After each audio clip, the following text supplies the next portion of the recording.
ইফতার, বিকেলের নাস্তা কিংবা রাতের ভাতের সাথে কিন্তু আপনারা মজাদার এই রেসিপিটা সার্ভ করে নিতে পারেন। আমি কিন্তু স্পেশালি এটা ভাতের জন্য তৈরি করেছিলাম। আর বিলিভ মি, এটা ভাতের সাথে খেতে এতটা ভালো লেগেছে যে আমি আরো বেশ কয়েকবার এটা তৈরি করে নিয়েছি। আসছে রমজান মাসে আপনারা কিন্তু ইফতারও এটা তৈরি করে নিতে পারেন, আর চাইলে কিন্তু রাতে ভাতের সাথেও সার্ভ করে নিতে পারেন। বিকেলের নাস্তা বা বাচ্চাদের স্কুলের টিফিনেও কিন্তু এটা তৈরি করে দিতে পারেন। খুবই হেলদি একটা রেসিপি, আর তৈরি করা খুবই সহজ, খেতেও কিন্তু ভীষণ মজার ছিল।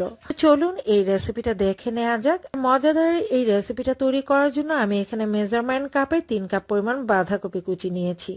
অনেকেই আছে যারা বাঁধাকপি একদমই পছন্দ করে না, এইভাবে আপনারা তৈরি করে দিতে পারেন, সবাই বেশ পছন্দ করে খাবে।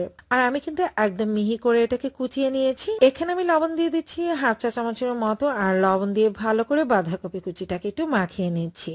এটা ভালো করে মেখে নিতে হবে, আর লবণ দিয়ে মাখিয়ে নেওয়ার কারণে কিন্তু বাঁধাকপি কুচিটা অনেকটাই সফট হয়ে যাবে। আমি এটাকে 10 মিনিটের মতো রেস্টে রেখেছি, আর দেখতে পাচ্ছেন রেস্টে রাখার পর কিন্তু এটা অনেকটাই চুষে গেছে, আর বাঁধাকপি থেকে অনেকটাই কিন্তু পানি বেরিয়েছে।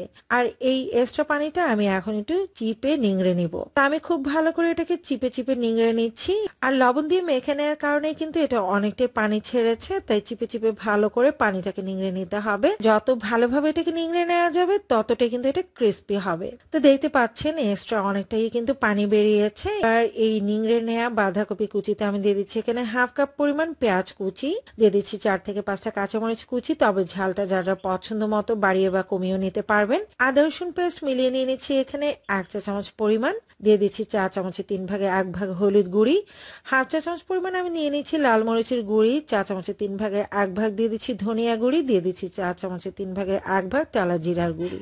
এই সাথে আমি গরম মশলা দিয়ে দিচ্ছি এখানে চা চামচের 3 ভাগে 1 ভাগ, তবে আপনারা যতটুকু বাঁধাকপি কুচি নেবেন সে অনুযায়ী বুঝে মশলাটা অ্যাড করে নেবেন। দিয়ে দিচ্ছি একটা রুম টেম্পারেচারে থাকা ডিম, আর সেই সাথে দিয়ে দিচ্ছি স্বাদ মতো লবণ। আর এই পর্যায়ে লবণটা বুঝে দিতে হবে, কারণ আমরা কিন্তু বাঁধাকপি কুচিটা মাখিয়ে নেওয়ার সময় হাফ চা চামচের মতো লবণ ব্যবহার করেছিলাম, তাই এই পর্যায়ে লবণটা বুঝেই দিতে হবে।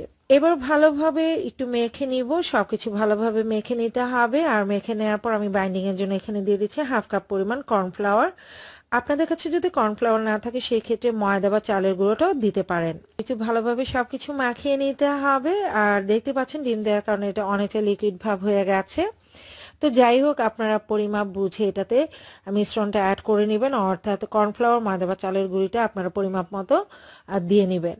তো অনেক সময় দেখা যায় ডিমটা ছোট বড় হতে পারে, সেই ক্ষেত্রে কম বেশি লাগতে পারে, তো বুঝে আপনারা মিশ্রণটাকে রেডি করে নেবেন।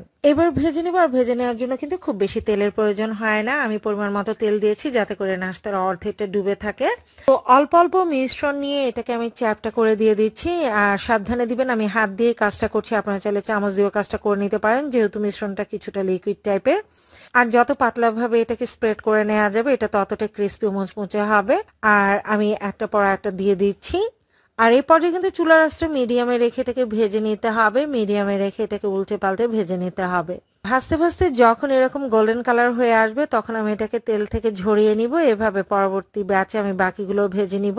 আর এভাবে বাঁধাকপি দিয়ে তৈরি এই নাস্তাটা আপনারা ইফতারের জন্য তৈরি করে নিতে পারেন, দারুণ লাগে খেতে।